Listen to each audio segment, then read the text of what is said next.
Salamin-salamin dahil nakatakda pong tanggapin ang tinaguriang Nations Girl Group na BINI ang Global Force Award sa paparating na Billboard Women in Music Ceremony. Bago pa gumawa ng kasaysayan bilang first Filipino group na nagtanghal sa music festival na Coachella, inanunsyo po na ang pagkilalang ito sa 8-member P-pop group.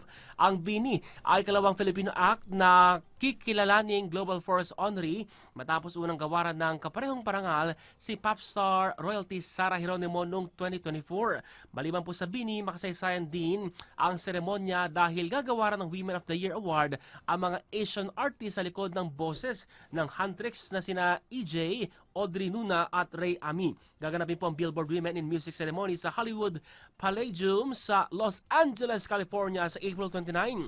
At gaya po ng mga nabanggit sa awitin ng BINI, di kailangang magmadali para magwagi. Kaya naman congratulations at inspirasyon kayo para sa marami, BINI.